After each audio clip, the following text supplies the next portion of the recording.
Hey, welcome back to the G&P Trucking YouTube channel. I'm John Billingsley. And I'm Ben Harmon. In today's video, John and I are going to be talking about the new ELD mandate and how it affects you as a driver and some of the good practices that can keep you in compliance. We wanted to get this video out to help everyone have a firm understanding of all that the ELD mandate requires of you. Yes, and one of the first things is if you move your truck now, it immediately goes to the drive line. Prior to that, you could stay under a certain mile an hour and it may not go to the drive line. But with the new ELD, once you move your truck, it goes directly to the drive line. You're right, Ben. Where this has caused the most of the problems is when a driver has to move his truck just a few feet to pull away from the fuel island to back under a trailer or to change parking spots. It immediately puts them on the drive line and invalidates their brake. And the problem this causes, the driver has to start his brake over. And this certainly causes a problem for the driver, the planner, and our customers. So drivers, please be aware that anytime you move your truck, it's going to go to the drive line, and the days of the wiggle room are over. You're right, Ben. There isn't any wiggle room. However, there are two new non-driving duty statuses that will allow you to move your truck without putting you on the drive line: yard move and personal conveyance. Yard move is used to preserve drive time. To access yard move, place yourself on duty. Under special conditions, choose yard move. Then under remarks, select one of the predetermined comments or put your own remarks in there, and then select the OK button. This will place you in yard move. The truck will stay in yard move as long as you don't get over 20 miles an hour. If you do, it will go to the drive line. And the only other time it will be out of yard move is if you switch the ignition off. An example of that would be if you're on yard move, you have to turn the truck off, go into the customer. Once you come back out, if your intent is to continue to be in yard move, once you crank the truck up, you'll need to go back into the Qualcomm, access yard move under on duty, place the comment in, select the OK button, and you're back in yard move. This will save your drive time. It will subtract from your 14 hours. It will not help you on your 70, but it will not take away from your 11 hours drive time. I did want to reiterate one thing about yard move, Ben, which was it's an on-duty status, which means that you can't use it in a break, right? Or it's going to take your brake away from you. But also that it is unlimited. So if you spend hours at a customer having to drive around, jockeying trailers around, it's still not going to affect your 11. Yes, your day clock is running for your 14. But it won't take away from your available drive time later on in the day. True, it's a good point. Yeah. All right, and so the next thing I think we should talk about is personal conveyance, right? Which is an off-duty status that will allow you to move the truck and not affect your drive time or your 14 or your 70. So do you want to talk a little bit about personal conveyance? Sure. Personal conveyance is designed for when the driver has a personal need to move the vehicle for short durations and for bobtail only. Yeah, so now with the ELD mandate, we actually have two more instances where we could use personal conveyance that won't affect a driver's drive time.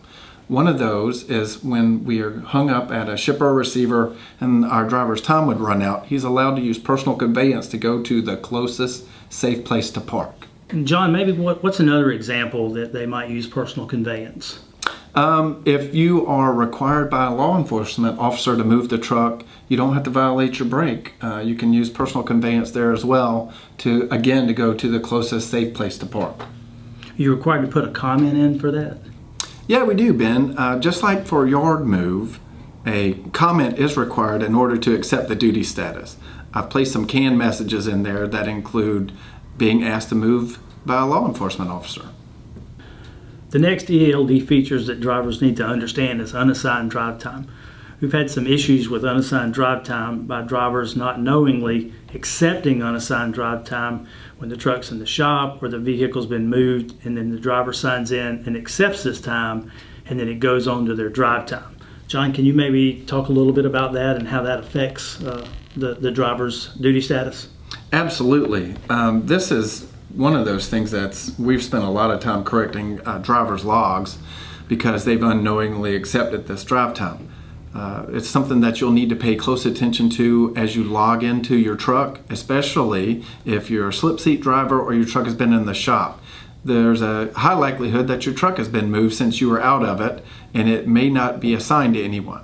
Now the Qualcomm's going to ask you, do you want to accept some unassigned drive time to you? And the answer is no. No. No.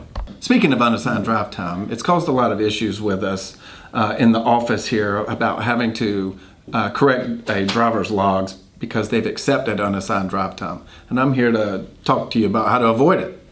First, once you've logged into the truck and you switched over to the hours of service application, it may ask you to accept or reject some unassigned drive time.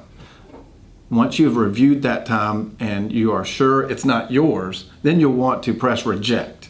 Now it may ask you this multiple times depending on the number of times the truck has been moved without someone assigned to it. Pay close attention and reject each one of those that does not belong to you. Otherwise, it's going to show up on your logs and it's going to be hard to get rid of it. Yeah, and John, you're right. And even under the ELD mandate, if they accept that time, there's a possibility that it cannot be corrected. You're right, Ben. I just want to make sure everybody understands that when you're being asked about unassigned drive time, you really need to pay close attention and reject those driving times that are not yours. Okay, John, you want to recap what we've talked about today? Well, before we recap, I just want to make sure we cover one or two things. One is you're still required to keep paper logs. I mean, we've been doing that for forever. The ELD mandate did not change that.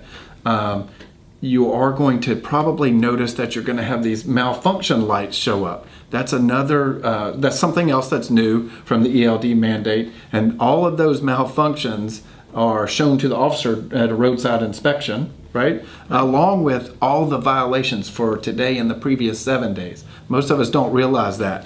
The officer used to have to go through and look. Now it's going to be presented to them. They don't have to look at your logs. They're going to get a report that says you are in violation on this day. And that's okay if you have a violation.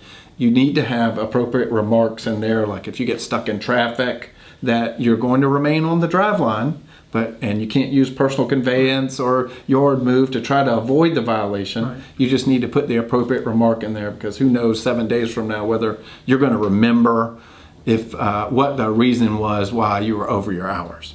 Correct. So, got anything to add to that? Just a reminder, yard move.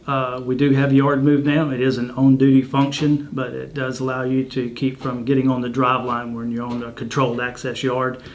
Personal conveyance.